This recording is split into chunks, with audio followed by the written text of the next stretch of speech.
That is a wonderful song, and that actually fits right in with today's message, just to turn your eyes upon Jesus. Now, I suppose we could say that about any message we give here at Town Creek is to turn your eyes upon Jesus, and that never gets old. We're going to be in the book of Acts, as we have been, in chapter 12. We left off in chapter 11 with some folks in Antioch, and there's some prophecy going on. There was a famine going to happen, and we get into chapter 12, and it's sort of a parenthetical chapter. The church of Antioch was introduced in chapter 11, and it's sort of an introduction into chapter 13, where we'll go back into Antioch. But chapter 12, as I said, is sort of a parenthetical, meanwhile, back in Jerusalem chapter. And there's a lot of things going on in Jerusalem that Luke wanted to portray to us to make sure that we understood what was going on and then some important things that were happening there. In chapter 12, we meet some people. We meet Herod Agrippa, and you'll hear Herod a lot throughout the Gospels and Acts. There's a lot of different Herods, so I'll try to clear up some of the confusion of which Herod this is. But just know this, the Herods were just some rotten people. They're just not good folks. I've heard some pastors describe the Herods as just a family that was against God. And you'll see some of that today, and then we'll stop shortly thereafter. We'll see how Herod was even worse off than we even mentioned here today. So let's just begin right now in Acts chapter 12 in verse 1. It says, "Now about that time," and as I mentioned, that time is what we mentioned before in chapter 11 in Antioch, meanwhile back in Jerusalem. "Now about that time, Herod the king stretched out his hand to harass some from the church." Now this Herod we talk about here is Herod Antipas. He is a grandson of Herod the Great that was mentioned in the Gospels. The only reason Herod was great was because he called himself great. This is the Herod the Great, that killed all the kids in Bethlehem. He's the one that wanted Jesus killed. Just a bad guy. As a matter of fact, Herod had a lot of wives, and he had a lot of them killed. He had a lot of sons, and he had a lot of them killed. One of his wives, Miriam, which is hard to say, gave birth to another Herod that he also killed. But before he killed that Herod, he gave birth to Herod Antipas, which is the Herod of today that we're reading about in the book of Acts. There will be another Herod later that Paul talks to, I think in chapter 26, and we might re-explain it when we get there, I'm not sure, but just know Herod was a bad dude. Herod was not a nice person. Chapter 12, verse 2, "Then he killed James, the brother of John, with the sword." Now this James, once again, lots of Jameses in the Bible as well. This is James, the brother of John. James, the son of Zebedee. James, the one that Jesus gave the name, the sons of thunder, James and John, because they had big mouths. That's this James. Herod had him killed. Now, as we'll see in a moment, he's going to bring Peter into prison to do the same thing. And the reason why he does this is not to uphold justice or to keep his people safe. It's to garner favor with the Jews. It's a political move, and that's all it is. He's just looking at his political career and what can make him rise up. And if he keeps the Jews happy, the ruling faction of Jews happy this time, that's what he's going to do. So it has nothing to do with justice, and it has nothing to do with anything other than it just being a political move. So he kills James with the sword. Now, if you remember James and John, his brother, there was a time when they were walking with Jesus, and his mother asked them, say, "Jesus, when you're in your kingdom, can one of my sons sit at your right hand and one of my sons sit at your left hand?" And this is that James. Didn't have the guts to ask himself. He had his mom ask.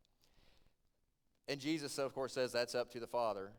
But then he looks at the brothers and he says, "Are you able to drink from the cup that I'm going to drink from? And are you able to be baptized by the baptism that I'll be baptized in?" And James and John, not understanding what he was saying, said, "Yes, we are able." And what he was talking about was, of course, Jesus was talking about his death on the cross, that he was going to go and be subject to being murdered. Well, that's what he was talking about, and we see it coming to fruition right here in verse 2 of Acts in chapter 12. Everything Jesus says, by the way, is true. The sermon title today is "What Jesus Says Is." Now, there's no fill in the blank after that. Take that fill in the blank after the is and put it under the is. What Jesus says is. That's a lesson that Peter had to learn, which we'll get into.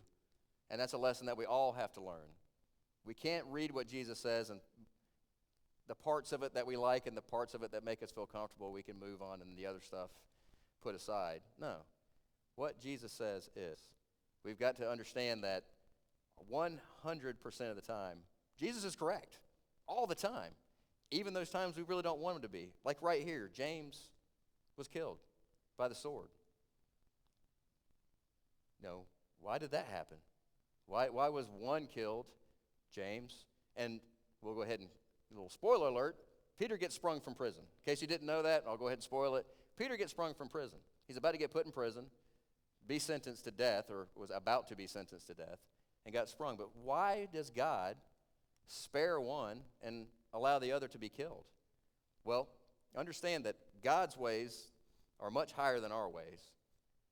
We can't understand everything God does, but what Jesus says is, what God does is okay, even if it doesn't make us feel comfortable. If you look in the book of Revelation,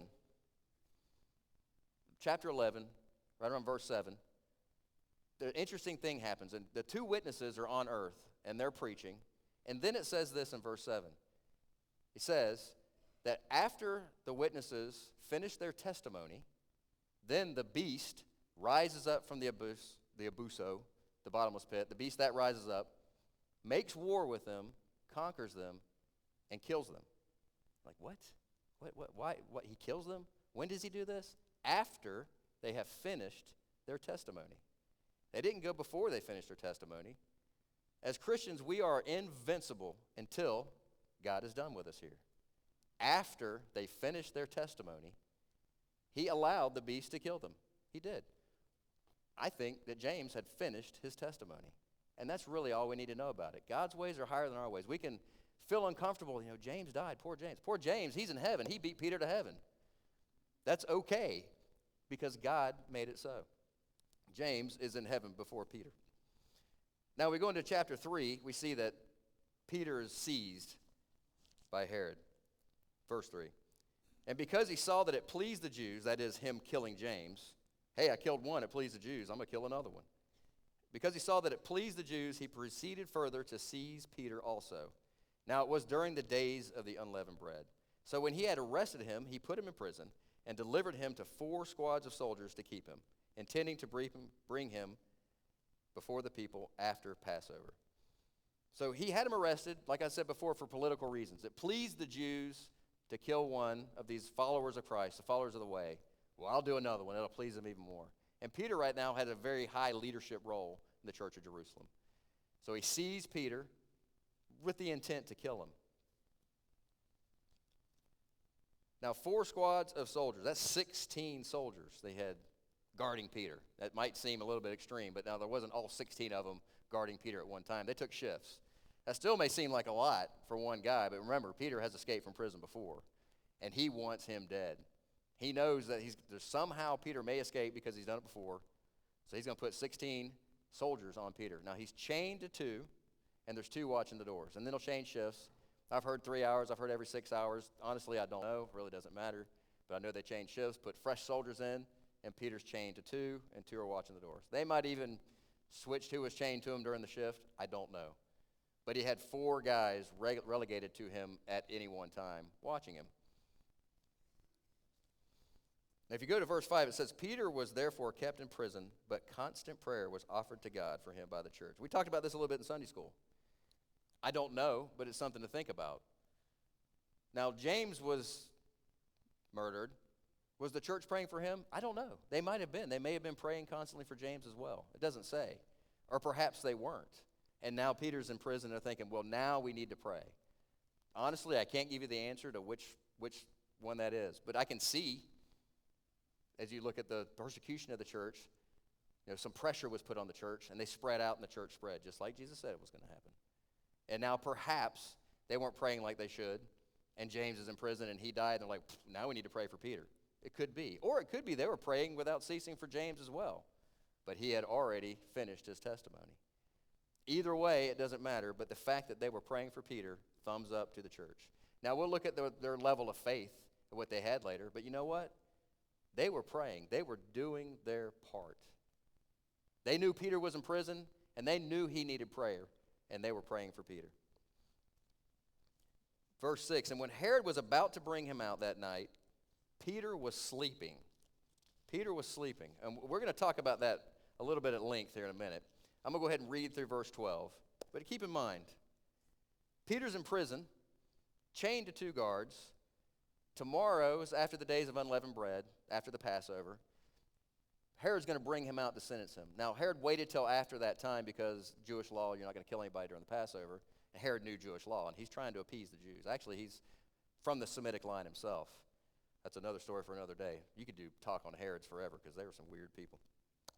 Let me read through verse 12 and just see how well Peter is sleeping, being chained to 2 guards, going to be sentenced to death the next day. And he knows it. They killed James, and he's next. Starting in verse 6, and when Herod was about to bring him out, that night Peter was sleeping, bound with 2 chains between 2 soldiers, and the guards before the door were keeping the prison. Now behold, an angel of the Lord stood by him, and a light shone in the prison. And he struck Peter on the side and raised him up, saying, Arise quickly. And the chains fell off his hands. Then the angel said to him, Gird yourself and tie on your sandals. And so he did. And he said to him, Put on your garment and follow me. Now, Peter's a little groggy. The angel's having to tell him all these things to do. So when he went out and followed him, he did not know that what the angel was done, did not know that what the angel was done by the angel was real. I said angel twice there, but you get the point. But he thought he was seeing a vision. And when they were past the first and second guard posts, they came to the iron gate that leads to the city, which opened to them on its own accord. And then they went out and went down one street, and immediately the angel departed from him. And Peter had come to himself, and he said, Now I know for certain that the Lord has sent his angel and has delivered me from the hand of Herod, from all the expectation of the Jewish people. So when he had considered this, he came to the house of Mary, the mother of John, whose surname was Mark, where many were gathered together and praying. So I want to look at a couple things in these verses. But as I mentioned, the fact that Peter was sleeping so soundly. Why was Peter sleeping so soundly? The night before, he knew that Herod intended to kill him. He's chained to 2 guards, and he's sleeping so soundly that the angel appears in the room, fills it with angelic light. Peter's still out. Then the angel has to strike his side. Peter, get up. Peter wakes up. Peter, put on your shoes. Peter, put on your clothes. Peter, get up. Peter, follow me. Peter's out of it. Peter wasn't even sure what was happening was real. He was so groggy. Is this a vision? That guy was sleeping like a rock. Because Peter, at this point in his life, had actually become a person that understood that what Jesus said is. What Jesus says, he means 100%. He had to go through a time in his life to get to a point where he understood that what Jesus said is. And at that point, which was a pivotal moment in Peter's life, Jesus also told him something else. And the reason I believe that Peter was sleeping so soundly is Jesus told him, you're not going to die. He said, and we'll get to that, he told Peter, you're going to die when you're an old man.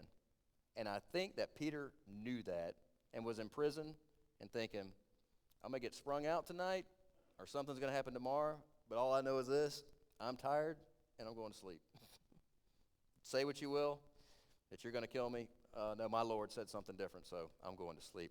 Now, we're going to bounce through some of the Gospels. So just put on your seatbelt. We're going to be bouncing around because I want to lead us through some of Peter's life that got him to that point. I think it's a very interesting story. It's really Peter's transformation story. I say Peter was a man after God's own heart. That's my words. It doesn't say that in the Bible. It says that about King David. But Peter was a man that was after God's own heart. Just think of the way he just boldly goes to Jesus, says, I want to follow you. I want to do this. Now, granted, the way he tried to follow God early on was in his own power. He tried to follow God in the flesh. He tried to follow God using Peter's wisdom and not really understanding fully that what Jesus says is. For instance, there was a time in the upper room when Jesus wrapped a towel around himself and was going to wash Peter's feet, wash the disciples' feet. And he came to Peter and he said, Peter, I'm going to wash your feet. Now, as humans in the flesh, I can fully understand, I think a lot of us can fully understand Peter's response. Jesus is God Almighty, and Peter is Peter. He's like us. He's a sinful person. And God Almighty, the Messiah, is going to wash my feet? By no means, Lord, are you going to wash my feet. But we can understand his response in the flesh. But we must understand that Jesus is God, and what God says is. We don't have to understand it fully, but we have to say, yes, sir. Here's the feet. In the flesh, it's hard to understand that. Why would we let him wash our feet? He is way up here, and we are way down here. But the proper response would have been, yes, sir, here's my feet. We understand his response because we are fleshly beings. But to understand what Jesus means, you have to get out of the flesh and understand the Spirit. A verse later, he does the same thing. Where Jesus says, Peter, if I don't wash your feet, you will have no part of me. Now, this also shows how Peter is a man after God's own heart, but in the flesh at this time. Because he says, keep in mind, Jesus says, I'm going to wash your feet. Hearing that he's going to have no part of them if Jesus doesn't wash his feet, Peter says, well, if that's the case, if I have no part of you, then my head, my whole, just wash everything, Lord. Once again, Jesus says, Peter, I'm going to wash your feet. I don't need to wash your head. I need to wash your feet. Listen to what I'm saying. I'll repeat it. We can understand Peter's responses in the flesh. You know, when God Almighty says, I'm going to serve you, it sounds weird, but God's kingdom is flipped upside down, and you have to be in the Spirit to fully understand that. Another thing that happened is in Matthew 16, verses 21 through 23. And here Jesus is telling his disciples of things that must happen. And once again, Peter in the flesh is trying to follow God in the flesh. In verse 21, it says, from that time Jesus began to show his disciples that he must go to Jerusalem and suffer many things from the elders and the chief priests and the scribes and be killed and be raised on the third day. So God has just declared what is going to happen. Jesus said, this is going to happen. I am going to suffer and I'm going to be killed. Once again, understanding that Peter's wanting to follow God from a fleshly perspective, he takes him aside and begins to rebuke him. Peter's rebuking Jesus. Far be it from you, Lord, this shall not happen to you. I can understand Peter's response once again, but what Jesus says is, it might not make us comfortable. It might make us feel like, is that right? That seems upside down. But that's what Jesus said. And it's very important what Jesus said in response to him. Peter's really trying to follow him in his own power, in Peter's wisdom, in Peter's flesh. He's really trying. He's trying really hard. But he's failing miserably because he's not understanding that God is saying something and God means what he says. And what Jesus says in response, he turned to Peter and says, get behind me, Satan.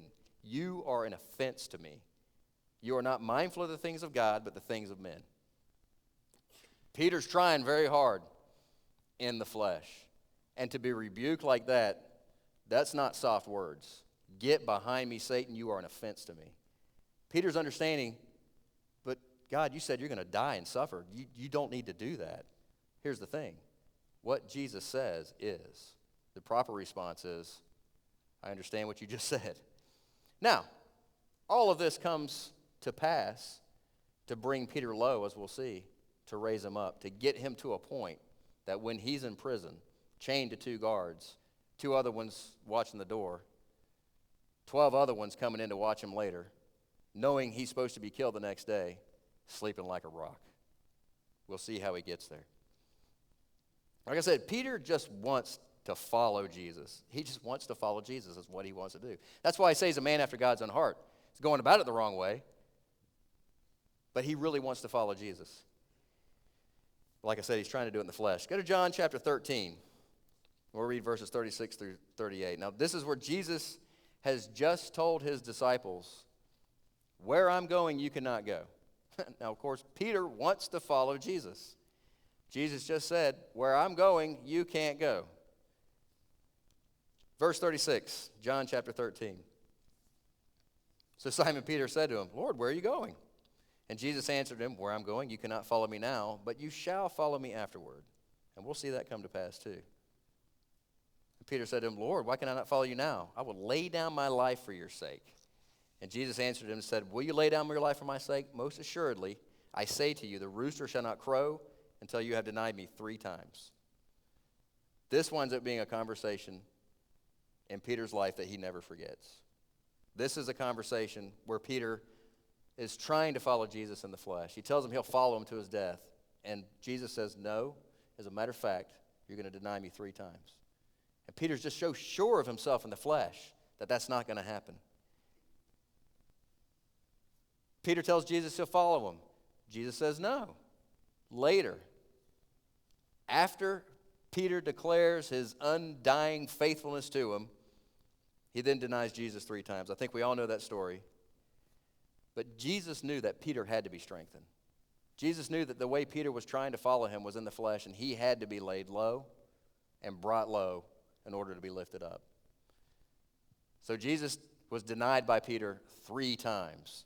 And as you read in the book a couple times, it was by a little servant girl. Aren't you one of those ones? No, not me. Then he cursed Jesus. And then the rooster crowed, and he was crushed. At that point, he realized, I have just denied Jesus, just like he said. Probably step 1 in his redemption. Now, in the book of Luke, there was a little bit of that conversation that we didn't see here, where Jesus says this. And the Lord said, Simon, Simon, indeed Satan has asked for you. This is right before he told him that he was going to deny him. And he asked for you that he may sift you as wheat. But I prayed for you that your faith should not fail. And when you have returned to me, strengthen your brethren. I think he remembered that part of the conversation as well, because this is one of those times when the words of Jesus smacked home after Peter denied Christ. Because like I said, he really wants to follow him. He's just going about it the wrong way. And once he gets hit with that rooster crowing and realizes, I have just denied him 3 times, just like he said. But I also think he remembers this little promise in here. He said, I've asked Satan asked if he could sift you like wheat. And he's going to. But I prayed for you. And when you return to me, strengthen your brothers. I think you'll see that conversation, these words of encouragement, he just told him Satan was going to sift him like wheat. After you return to me, strengthen your brothers. And we'll see that come to pass.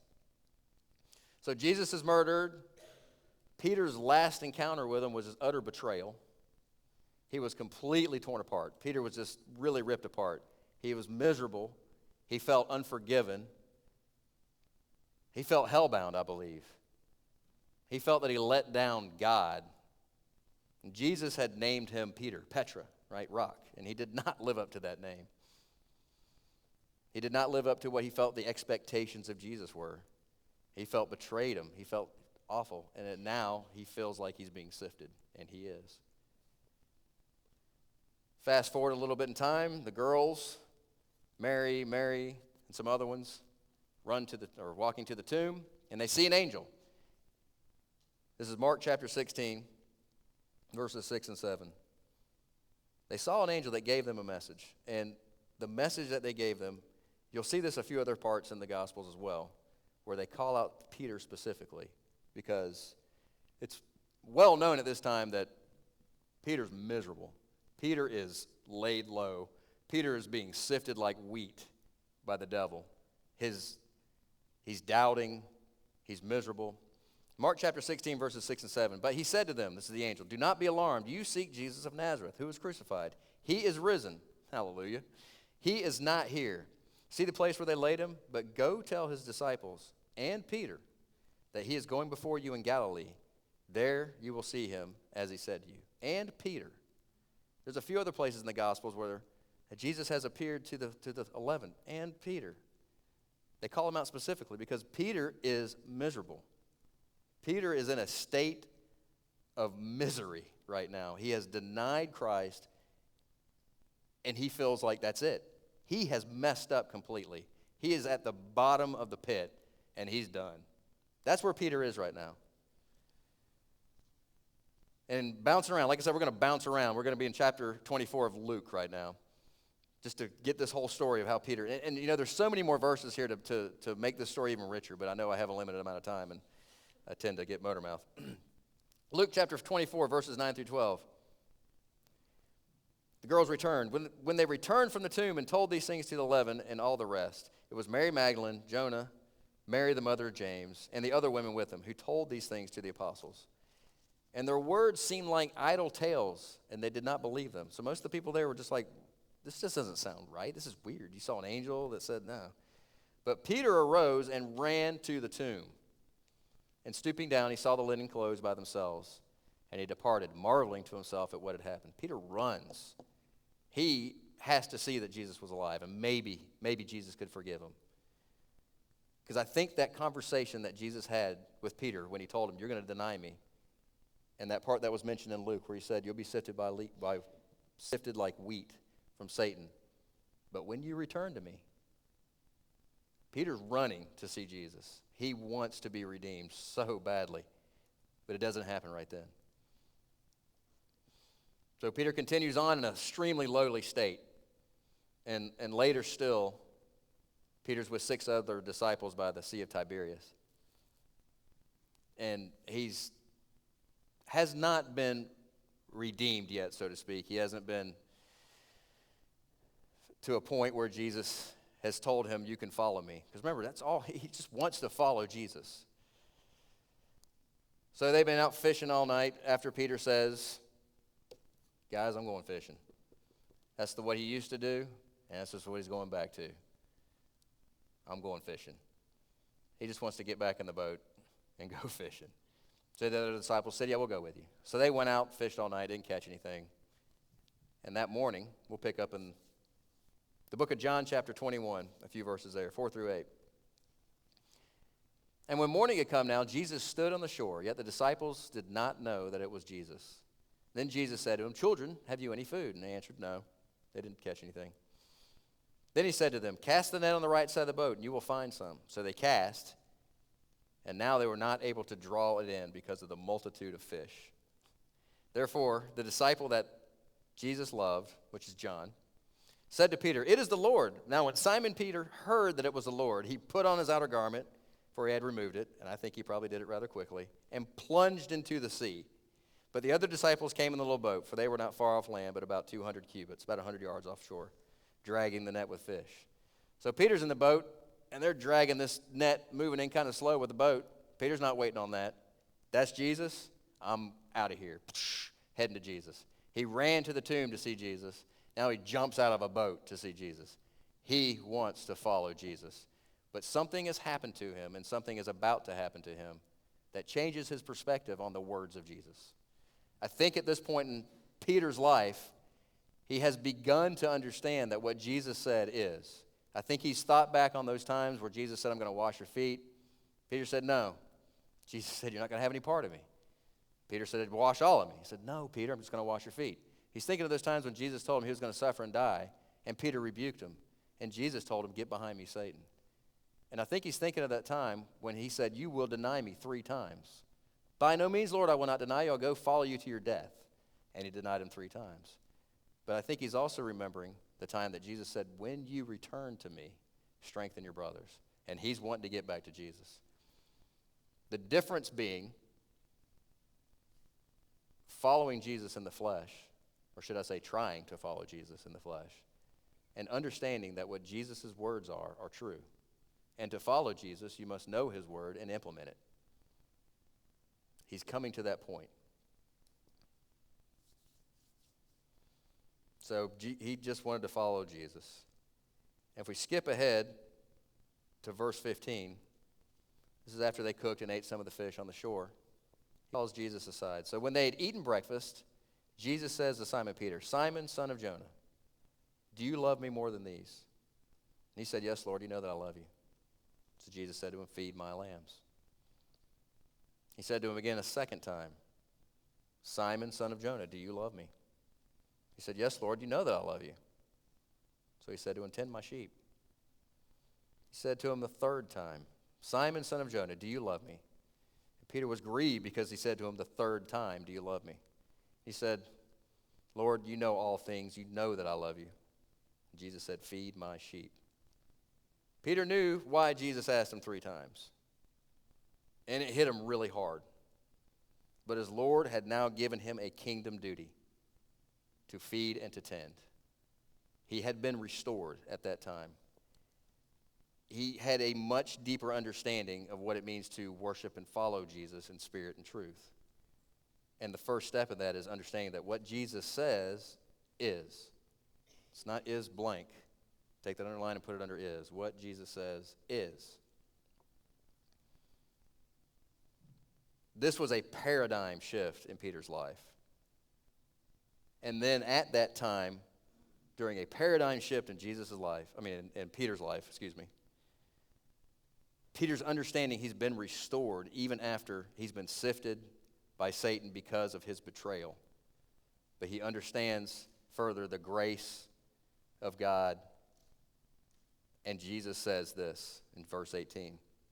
Most assuredly I say to you that when you were younger, you girded yourself and walked where you wished. But when you are old, you will stretch out your hands, and another will gird you and carry you where you do not wish. He spoke this, signifying by what death Peter would glorify God. And when he had spoken this, Jesus said what Peter had been wanting to hear for so long. He said, "Follow me." Peter remembered that conversation. And so he's in prison in Jerusalem, and some man is telling him he's going to die tomorrow. And Peter says, "No, because Jesus told me I'm not going to. I'm going to go to sleep now." Jesus did his part. He told him the truth. He even let Satan sift him like wheat to get him to a point where he denied his flesh and began to seek Jesus in the Spirit. That's an important fact. And to some of us, it may make us feel uncomfortable that God would put us in the hands of Satan, yes, to destroy our flesh so that we could then be in the Spirit and understand how to follow Jesus in spirit and truth. If that's what it takes, it's worth it. You ask Peter today, he'll say it was worth it. Yes, he was brought low, but to learn a lesson on how to follow. He then became much more receptive to what Jesus had to say. So I think that's why Peter was sleeping so soundly. We just looked at that. I think it makes perfect sense. He came to a point in his life where he said, well, Jesus said it. That's just the way it is. Look at all my circumstances in the world. I'm in prison, 16 guards watching me. The ruler, the king at this time, the earthly king, is telling me, I'm going to die. I don't believe it. I believe what Jesus said. What promises has Jesus given to all of us? He's given us a lot of promises. And we can choose to stay in the flesh and fear, or we can understand that Jesus has told us many things. One of those things he said was, fear not. And he said that because there's nothing to fear. If you are a Christian, if you're a child of God, there is absolutely zero to fear, other than to fear God, right? But that's not a fear that leaves us in a state where we can't function. No, it's an understanding of who he is, and we better function. That's our fear of God. He's in charge.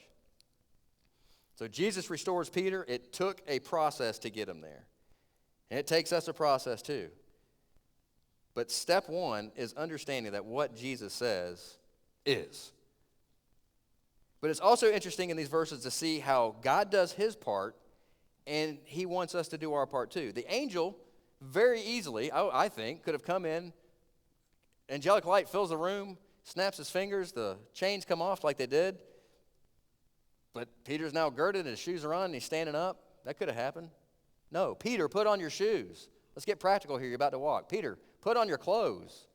Peter, you got to do that yourself. Peter, get up. I'll help you up, but get up. Let's walk.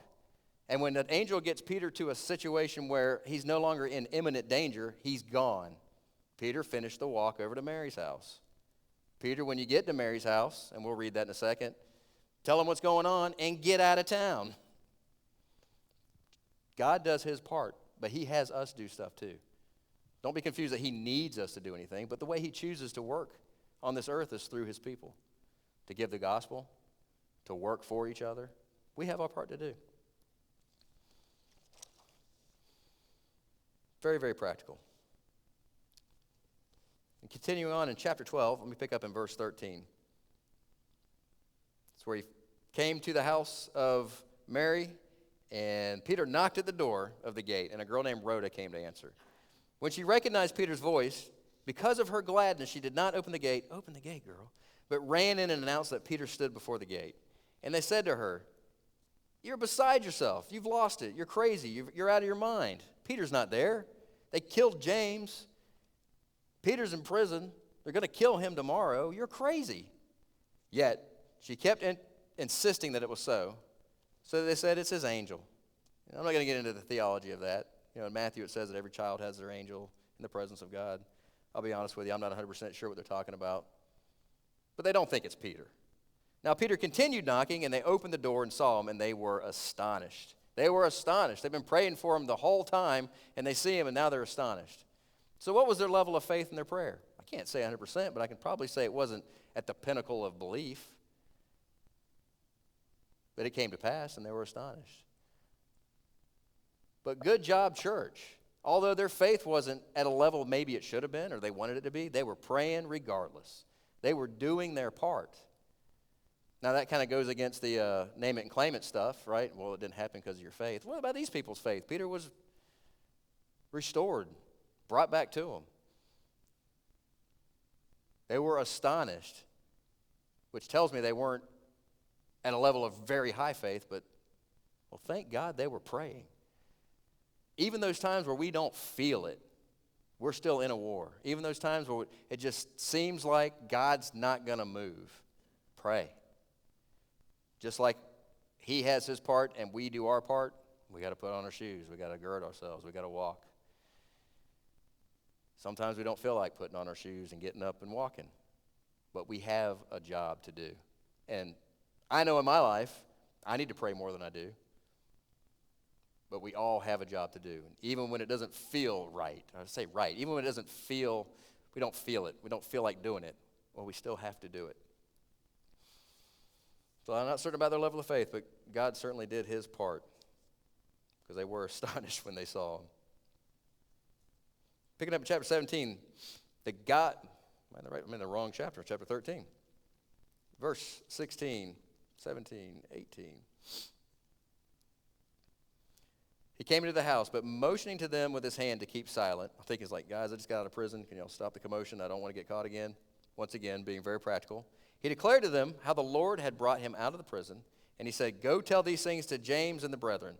And he departed and went to another place. He got out of town. Don't know where he went. Doesn't matter. He went to another place. Tell these things to James and the brethren. Now, obviously, it's not the James that was just murdered.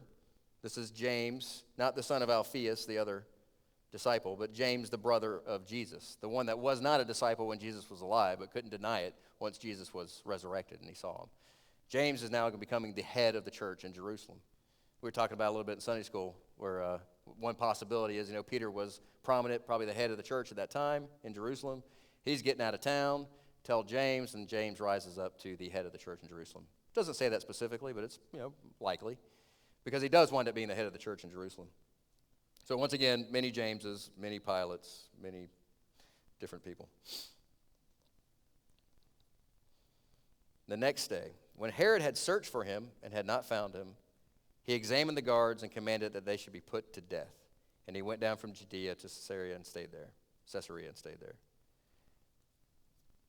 The guards did not want Peter to escape. That's pretty obvious. It's well known that the Romans, if you were guarding a person and they escape, whatever their sentence is, you're going to get.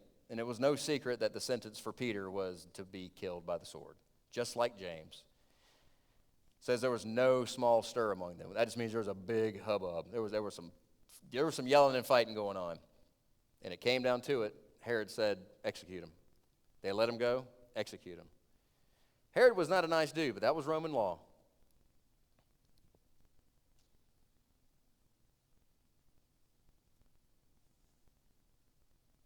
But Peter, don't know where he went, had a full understanding, I believe, or as full as maybe we can get as humans, that what Jesus says is. He was able to rest soundly in prison the night before men were telling him he was going to go to sleep, or he was going to go to sleep by death. We read in Isaiah chapter 26, verse 3 of Isaiah 26 says, "You will keep him in perfect peace, whose mind is stayed on you, because he trusts in you." If you have your mind stayed on Christ, you can be in perfect peace. The Hebrew for that perfect peace is shalom, shalom. Shalom is peace, and in Hebrew, when you repeat something, you're adding emphasis. Shalom, shalom, perfect peace. You can have shalom, shalom when your mind is stayed on Christ because you trust in Christ. God can do the miraculous, and he does. And God tells us to go do the ordinary, to put on our shoes and gird ourselves and walk. But do we really feel that what God says is? Do we want to interject our own emotion into it? Do we want to inject our own issues, our own lifestyles, our own fill in the blank that get in the way of just doing what God says, that hinder us from actually worshiping him in spirit and truth? Because when we do it in the flesh, just we see from Peter's life, it doesn't work. And Jesus even says, "Get behind me, Satan." The Bible has a lot of practical applications for us. Page after page after page of practical applications. But we have to know what they are in order to do them. Therefore, we have to be in the Word in order to be able to know what God tells us to do. Are we willing to trust God and move ahead? Are we willing to do what God tells us to do? One interesting point is right after Jesus told Peter, "Get behind me, Satan," he said these words, "If anyone desires to come after me, he must deny himself. He must take up his cross and follow me." You're in one camp or the other. There's no middle ground. If you think you're riding the fence, you're in the enemy's camp. There is no middle ground. He said you must deny yourself. Take up your cross and follow me. Those are those practical things that we have to do every day. So I challenge everyone in this room, and myself as well, read the Word more often. Focus your mind on Christ more often. Do the practical things that it says to do, that you will only know what it says to do if you read it. And you will see miraculous things happen. You'll see amazing things happen. Other people won't experience them with you if they're not in the Word, if they're not worshiping and following Jesus in spirit and truth. But God loves you so much, he wants that for you because he knows what's best. And he also loves you so much that he will allow you to be stricken and laid low for your flesh to be ruined so that your spirit will rise up, just like he did Peter. And I 100% guarantee you, if you ask Peter, "Are you glad that happened?" I'm sure he would say, "I didn't enjoy it, but I'm glad it happened because I got to know better the one true God and what he has for me to do. Tend his sheep and feed his sheep." And that's our mission, is to understand what God tells us to do and to do it. It's that simple. Put it down to a kindergarten level. The words of God, know them and do them. Now, us doing that does not save our souls. Matter of fact, I was asked not too long ago, the Christian life, or more specifically, salvation, is it easy or hard? And the answer I could give best was, let me make it really clear, yes and no. It's easy and hard. The actual salvation part, if you think about it, it's super easy. It's an understanding of who God is, and understanding that he did 100% of the work to get us saved. There's nothing we can do other than receive it. That's easy. But now there's something that's very hard, is living a good life. That's hard. Living a life that's worthy is very difficult. Now, it's not the living of that life that saves us, but it's that salvation that puts us in that lane that's difficult. If you're not in that lane, I wonder about your salvation. If you're in the easy lane, the wide lane, have you ever been saved out of that to be put in a different lifestyle? It's not that hard life, and I say hard, it's very fulfilling. But when you're going against the grain of the world, when you're going against the stream, it's difficult. well worth it, and very, very fulfilling, but difficult. So what lane are you in? Matthew chapter 7 lays it out very, very plainly. Wide and easy, death and destruction. Narrow and difficult, life. Jesus says, deny yourself, pick up your cross and follow me. I say this actually to encourage you. I don't want to tell you, yes, become a Christian so that your life will be miserable. That's not what I'm saying. I'm saying God will give you a fulfilled life. God understands what makes us tick. Jesus, the Creator, knows what we need. He's the living water. Get that, you'll never thirst again. Your flesh will thirst. Your spirit will not. He's talking on spiritual terms. All those things we try to fill our hearts with and our lives with to get more and more in the flesh, it can never be fulfilled. There's always more. We always need more. But in the Spirit, you can be satisfied. Because Christ is what we need, the Holy Spirit, God the Father. God is one and three. I'll explain it fully so we'll all understand it 100%. Just kidding. I will not, because I don't. But I do know this, like I'm a math person. Of means multiply, right? Son is of the Father, Spirit is of the Son. Multiply. 1 times 1 is 1. That makes sense to me. The 1 plus 1 plus 1 equals 1, I don't get that. But I do get the 1 times 1 times 1. It makes more sense. God is one. You will receive His Spirit when you understand what it means to be born again and ask for it, right? He will give that to you. There doesn't have to be a laying of hands. Sometimes there is, sometimes there's not. We read that in the book of Acts because God moves as He wants to move. But if you do not know Christ today, today is the day of salvation. Today is the day that you can look at your sin and hate it. You can look at the sin in your life and just want to be done with it and realize that with this sin, I am not perfect. I cannot enter the gates of heaven. I'll stain it, and God's not going to allow that. But God has given us Jesus Christ, the perfect sacrifice, to wash away our sins. All we need to do is believe that and receive that gift. If you're at a birthday party and someone gives a gift to you and sets it on the table and said, this gift is for you, and you walk away from that party without bringing it with you, without receiving it, you don't have that gift. But if you receive that gift, it's yours. And God gives that freely to everyone. I've heard people mock Christianity saying it's so, inclusive. Well, yeah, any religion is inclusive. Some go to heaven, some go to hell, right? But to say it's offered to everyone, every nation, Jew and Gentile, and all you have to do is receive the work that's already been done, I would say that's the most inclusive exclusivity I've ever heard of in my life. It is free. That will put you in the lane that will cause you, you're not going to have a perfect life. Doesn't matter what lane you're in, it's not going to be a perfect life. But knowing that you're living on the promises of God, you can be in prison being told you're going to die and sleep like a rock. You can be in a world where there's a pandemic going on. It doesn't mean you need to be silly, but you can be zero fear. You know how much I fear this? Zero. I have zero fear. I'm not going to go lick doorknobs like we talked about before. I'm not going to be stupid, right? Just like Peter. The angel disappeared. He moved on. Shh, y'all quiet down. Here's what happened. I'm leaving town. He's still practical, still smart. He wasn't fearful, just smart. Living in this world, we still have to be smart.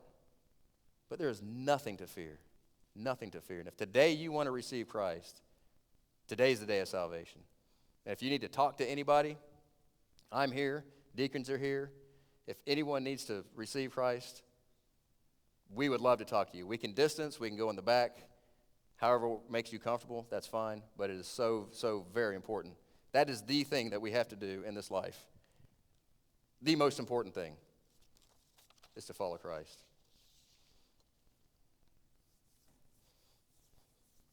You want to come up? But Peter finally got an understanding that God is exactly who He says He is, does exactly what He said He's going to do, every time, every single time. Peter finally came to an understanding that even when Jesus said something that he didn't understand or it made him uncomfortable, his feelings had nothing to do with the outcome. The outcome was what God said.